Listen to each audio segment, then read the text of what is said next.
is Theresa Earnheart. Welcome back to Race Fan Radio. I'm Theresa, the other Theresa Earnheart, president of Track Chic.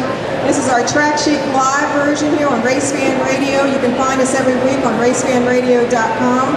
I'd like to say thank you to RFR Cars for presenting the 2009 PRI show live here from the Mopar Speed Shop. This is totally cool. We've had a fun program so far, and right now I'm really privileged to introduce you to Tiffany Daniels. This young lady is amazing. You could probably teach some of the guys in the booths a lot of work. She is an engineer, graduated magna cum laude from University of North Carolina, Charlotte. Works for Earnhardt Ganassi Racing on Juan Pablo Montoya's car. Not a bad way to spend your day. She's also a very accomplished driver, both behind the wheel and fixing to head out to South Africa in January. Tell us about that series. How'd that come about? Well, like we were talking about earlier, it was kind of just something that came up. I didn't really know a lot about it. They're setting up an exhibition race. The South African Sports Commission is really promoting tourism right now because the World Cup is going to be held in South Africa in 2010 during the summer. So this was kind of like a prelude in a way to introduce stock car racing to South Africa. And through knowing Mark Davis, who has raced them nationwide and Craftsman truck races, all around different tracks around the country with the NASCAR circuit. He and his dad were invited to go, and they wanted to bring a second car, so they asked me to drive, and of course, I didn't have to think about that for very long before I said, sure, how do I do that?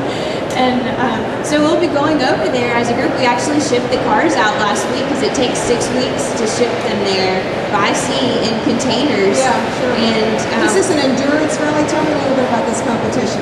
It is on a 1.5 mile oval, and the track itself is modeled after Las Vegas, so that'll be really exciting. I didn't think my first 1.5 mile experience was going to be in South Africa, of all places. But we're running about the length of a typical nationwide race. We're bringing nationwide cars, nationwide motors, but running a 2-barrel carburetor instead of a 4-barrel, so they'll be slightly slowed down from what a typical nationwide car would be.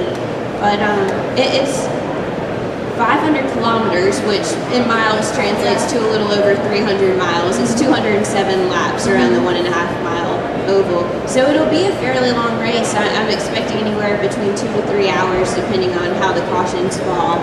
And there's going to be approximately 20 American drivers going over and taking cars, and about 10 South Africans that will be joining us for the race that have been training and practicing over there in cars that ASA shipped earlier and put on a driving school for them. So they'll be running with us too. So this is pretty much an us against them type of It kind of war?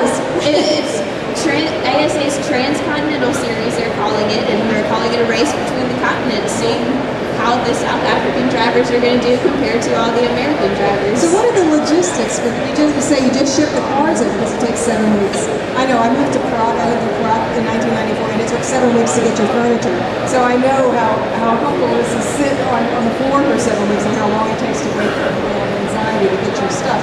But the parts, everything else that's going over, this is quite a logistical nightmare. It was definitely different than anything we've done where we're normally loading haulers and driving somewhere. Because there's nothing, once we get over there, we're not going to be able to run to any of the part stores and pick something up. So you've got to have everything with you. Our toolboxes, spare parts, if we're making spring changes, shock changes, everything has to be over there. All the equipment that it would take to run a race, fuel cans, bringing wheels over so we can get the tires mounted when we get there. And all of it had to fit into a 40-foot container, and that was including our 2 cars and a pit box. So it was quite a challenge to get it all prepared, first in time, for the car to be gone for so long, and second to get it all to fit. What about damage, or you won't know till you get there? We won't know till we get there, and I'm keeping my fingers crossed that we don't have any problems. Well, Formula One does this all the time, so I guess it's an art. But they also, they travel so much week to week from different countries. They load the containers onto planes and fly them there. So their logistics are a little bit different. And their cars are also made to fit on a crate. All of their equipment and cars are set up so that they can ship easily. And ours are definitely not made to fit in these shipping containers. So What do you have to do mentally to be ready to be there? When are you flying in? What are you planning? What are your plans? we're flying in about 4 days before the race, and we'll kind of have a day to get there and get oriented. And then we've got a practice day and then qualifying in a race, almost like a normal race weekend here. So before I go over, mainly what I'll be doing, I'll train every day with our pit crew coaches at Earnhardt Ganassi anyway during my lunch break, so I'll be maintaining that. Do they know? Yes, yes they do. Because it'll be summertime over there, so it's going to be going from cold here to about 90 degrees, and also watching every YouTube video I can find on the track, which we found a couple, but they haven't really had our type of stock cars over there, so it's just going to be a lot of kind of on the fly learning once we get there, but I'm trying to do everything I can to prepare beforehand. Well, you should have an advantage now, being familiar with stock car racing and how it handles and that type of car.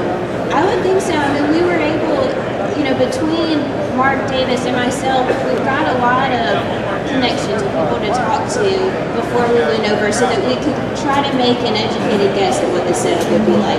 Nobody's seen the track, so we're not sure, but going off of, other mile and a halfs here, whether it be Las Vegas or Charlotte, and trying to put something together that we think will work and bring the right options over to make changes. So we're hoping that, some of that pays off the work we've done in advance with preparation of the cars. You mentioned your work as an engineer at Earnhardt Ganassi.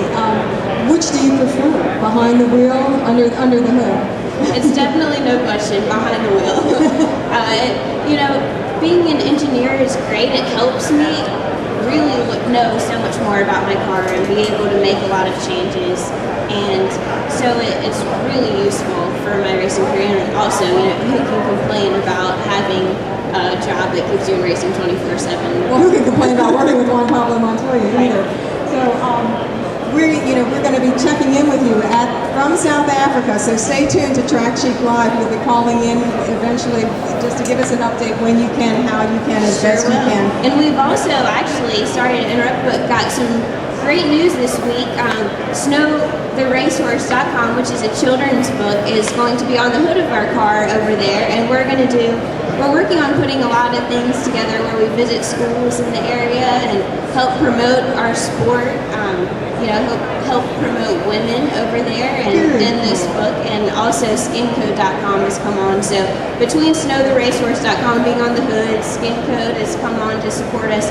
We've really had some great news in the past week and hoping to do some really awesome things once we get over there. That is really amazing, and kudos to them for stepping up and recognizing the power of marketing and sponsoring a woman behind the wheel. So Snow the Racehorse, who also happens to be number 19, Snow's race number, and that's the number of my car when we go over there. So that worked out perfectly. That's perfect. Well, we wish you all the best. Thank you. Stay in touch, and we'll be checking in with you in January. It's Tiffany Daniels. She's going to be tearing up the tracks in South Africa. We'll be right back with more Race Fan Radio and GoRacingTV.com. Thanks.